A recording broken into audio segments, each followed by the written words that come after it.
What's up, guys? Welcome back to another video. And welcome back TDI from his trip to Spain, where I picked up this little number. It's awesome. Okay, anyways, that's why there was a lack of videos the past couple weeks. I apologize. We're trying to get back on routine here, okay? And we're starting it with another episode of Accepting All Trades. This one will be with the Pittsburgh Penguins, as you can see on screen, okay? And the title, obviously. So, you know how it works. We've done this before a lot of times. We're still going to try and roll through all the NHL teams while still sprinkling in some creative little ideas. If you have any ideas of your own of, you know, cool special teams that you want me to create and run the Accepting All Trades experiment on, feel free to leave them in the comments below. Okay, I'm a bit rusty here. I'm talking a little sporadically. Anyways, we're jumping in with Pittsburgh. Crosby, Malkin, Letang, Phil, Murray. You know the drill. Let's get into it. I'm kind of liking how these episodes have worked with salary cap off, so we're going to keep it that way. It just opens up the realm of possibilities for incoming trades. All right, so trade block's been set. The surplus is everything. The wants are any position less than 35 years old, above 78 overall, and the actual assets offered on the trade block are our biggest players. Crosby, full trade value. Malkin, just almost there, full trade value. And Matt Murray. Anyways, okay, let's go check out the team. All right, so for a team that just won the Stanley Cup, they're lacking a significant amount of depth. Now, I know they do have speed, and that's one of the contributors to why they won the Cup this past season, but, I mean, down the middle, they're all right, obviously, with Crosby and Malkin. But Hornquist, Kessel, I mean, it's a good first line, but it drops off significantly after that. You got Carter Rowney, Ryan Reeves, Kuhnhackl, one of the better names in the NHL, Wilson. So, I mean, forward core is elite, but lacks depth. And then on D, kind of the same thing. You got Letang, who's good, but he's not like a elite defenseman. And then your next guy is Schultz. And then you got okay depth, but the drop-off's pretty significant after that. And your goalies on paper, I was about to say on paper, you guys roasted me in the Canada video for saying on paper too much, so trying to say it this time around. Murray, 88, with Niemi, yikes, back in goal. I mean, I guess the roster update hasn't gone through? I don't know. Anyways, we're rolling with it, okay? Let's go through the preseason. All right, so preseason's done. I mean, it doesn't really matter. We had a decent record, just above 500, but at the end of the day, it doesn't matter. Anyways, guys, before we jump to the regular season, I just want to give a big shout out to SeatGeek for sponsoring this video and a few other videos in the past. Got a couple more to go. So yeah, let's hear what I have to say. SeatGeek is an app that aggregates event tickets from all over the web to make buying tickets simple. What's special about them is they apply a score from each ticket ranging from 1 to 100 to let you know if you're getting ripped off, denoted by a low score and a red icon, or if you found the steal of the century, denoted by a high score or a green icon. SeatGeek also has sat in literally every seat in arenas, stadiums, and concert halls across the country so that you can see the view from the seats before you buy them. The guys over at SeatGeek have also hooked you guys up with an exclusive promo code. Just click on the Me tab, scroll down to the promo code section, and enter the code TDI for $20 off your first order. Download the SeatGeek app today by clicking the link in the description to buy some amazing tickets to watch your favorite NHL team live. So as always, we simmed through the first 2 months, see what trades roll in. Starting off with a shutout loss to St. Louis, so not great, but let's see how we do for the rest of these first 2 months. Okay. Ooh, interesting little trade here. First one of the season, Goligoski. I'm trying to think if he was on Pittsburgh before.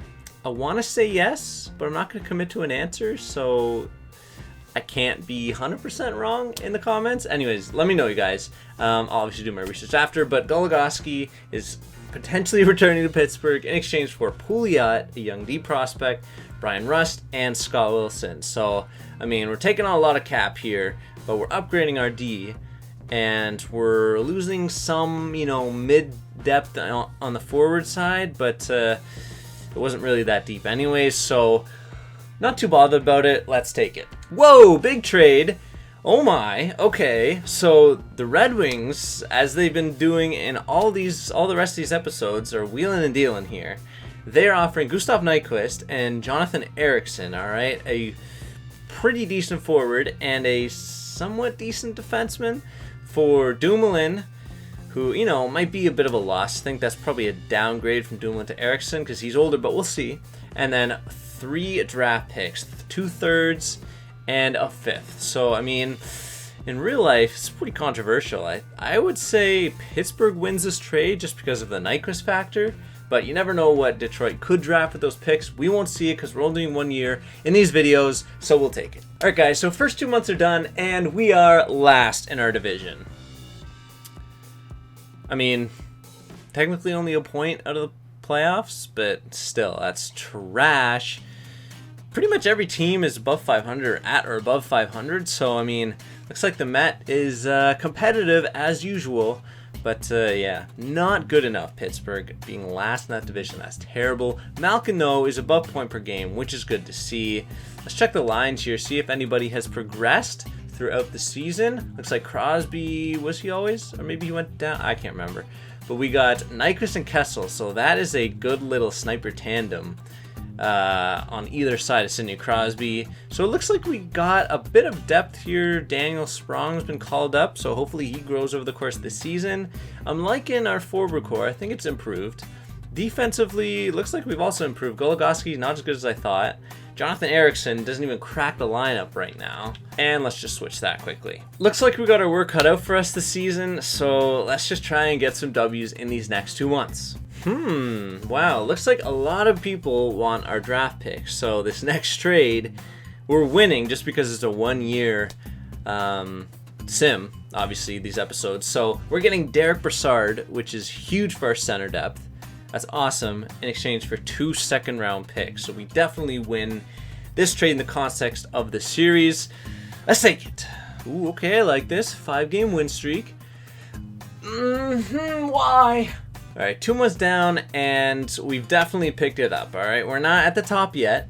I don't think we're going to get there. The Rangers are killing it this year, but we are in a wild card spot, which is a good thing, although game's on hand, but, you know, I'll take it. Gino is still point per game.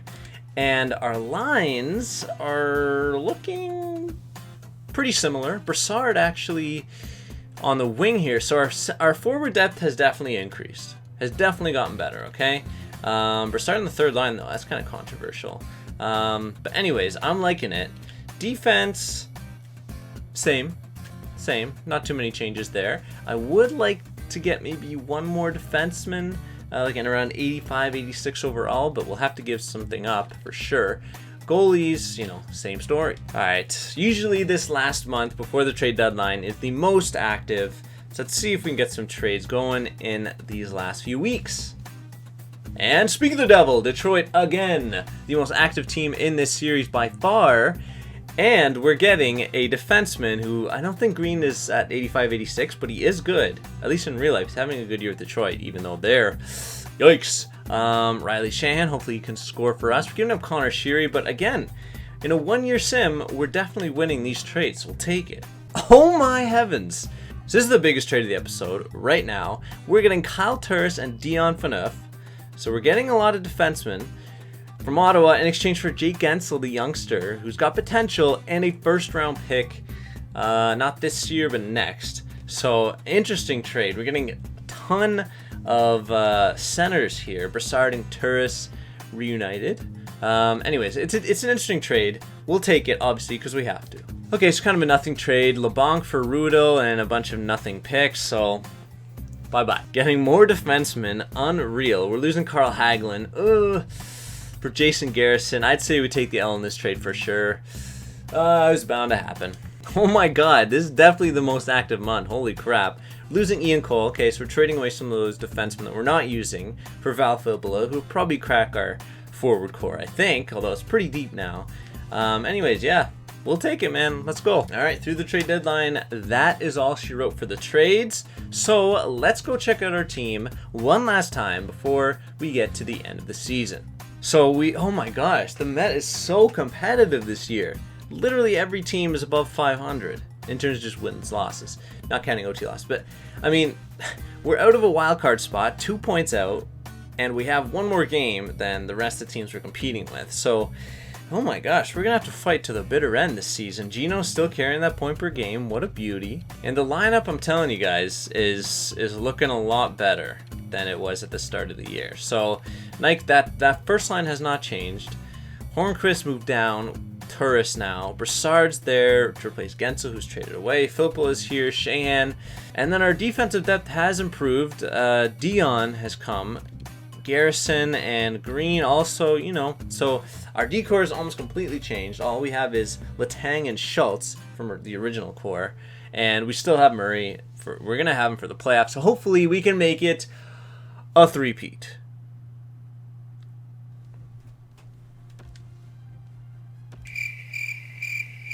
Oh my goodness. The Pittsburgh Penguins, after winning back-to-back Stanley Cups, did not even make the playoffs. I don't think anybody would predict that at the start of the year. That's unbelievable, son. Where did we go wrong? That's what I want to know. Okay, first of all, let's check the team standings. So we finished with a record of 42, 34, and 6. That's good for 90 points. And you would think that's good enough to make a playoffs, but our freaking division was so good. Let's compare to the rest of the East here. So Florida, we missed the playoffs by 2 points. Carolina didn't even make it, and they were better than Florida. So that is just tragic. Montreal killed it. They almost got 60 wins. That's unheard of. Islanders, bounced back, as they are doing this year. In real life. Toronto sucked a big one this year. Let's look at the entire league. We finished middle of the lower half of the league. Oh my gosh. Obviously, we didn't make the playoffs, but 19th, the Pittsburgh Penguins finished. One above the Edmonton Oilers. Arizona, Buffalo, Vegas, Colorado, Detroit. No surprises there whatsoever. Winnipeg, actually, they didn't do too well. Tampa, what the heck? So some surprises, but also some things going according to plan. But for the most part, that's a bummer. That is a bummer. Pittsburgh Penguins have a 90-point season and do not make the playoffs. That's crazy. Looks like Gino kind of fell off the point-per-game pace. I mean, Crosby and Malkin are right there, of course. Phil Kessel with a nice amount of points. Turris, Hornqvist, Nyquist. So, I mean, the Swedes stepped up for, relative to where they were playing. LeBlanc actually had a decent year for 77 overall. Mike Green's only 81. Schultz, disappointing. Yeah, you gotta get more out of these guys. Schultz, offensive defenseman, went down in overall. That's not good. So in the context of the entire league, let's look at just the forwards here. Who killed it? Pacioretty, really, nobody with a 100-point season. I mean, it's hard to get in real life, but with this sim engine, I would have expected. So anyways, Pacioretty led the league in points. That's the first I think I've seen of him. Only 87 overall. McDavid at 94 overall is just barely point per game. Tavares killed it, yeah, makes sense. Galchenyuk, yeah. Montreal Canadiens, Patches, Galchenyuk. Wouldn't they love to see that in real life? Defenseman, Bernsey, there you go. That's quite a different story from this year. I don't think he's broke 3-4 goals this year in real life. He's got 27 in this sim. Krug with 20.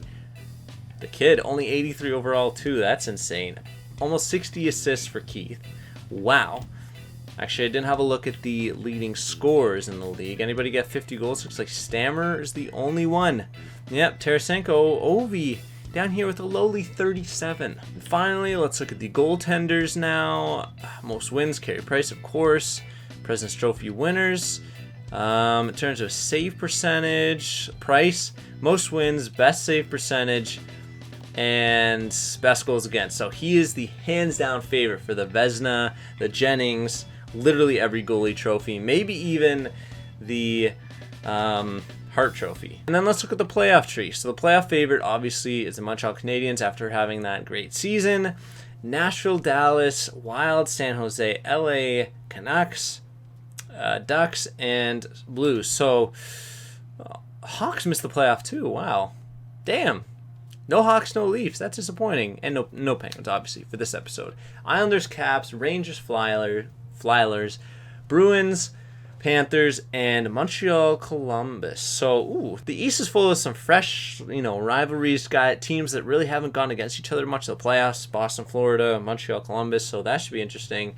But the West is, full of rivalries. Actually, teams that have rivalries, but they're not really facing each other. So an interesting dynamic here in the playoffs. Let's sim through and see what's going to happen. All right, looks like the playoffs are about to be over, and drum roll, please. Who will be the winner? I'm thinking Minnesota. That's just shot in the dark. Oh my gosh, the Vancouver Canucks and their AHL affiliate. When was the last time that happened? The Canucks, the NHL team, and their AHL team won both major professional hockey trophies. That is unheard of. Wow, the Canucks are no longer rebuilding, it looks like. Unbelievable. Congrats to the Vancouver Canucks. No, will they ride in the street? I don't know. But probably. Anyways, interesting season. Penguins miss, Hawks miss, Leafs miss the playoffs, and the Vancouver Canucks, after a dismal season last year, go on, turn things 180 degrees, and win the Stanley Cup. Congrats to them, guys. Hope you enjoyed this episode. I mean, Penguins fans, my condolences. But anyways, guys, that's not going to happen in real life. We all know Penguins are going to make the playoffs, at least. Okay, guys, thanks for watching. Subscribe if you want to see more videos like these. Be sure to pick up some merch if you haven't in the description below. I've set up my own shop here, and I'm going to be designing some more cool merchandise, not just TDI stuff, some designer hockey stuff. Got the best designers in the game working for me, all right? So be sure to look towards the new year for new merchandise on the store. And yeah, it's going to be good. So things are looking up for TDI and not so much for the Pittsburgh in this video. But anyways, guys, hope you enjoyed. Drop a like if you did. Until next one, I'll see you guys then.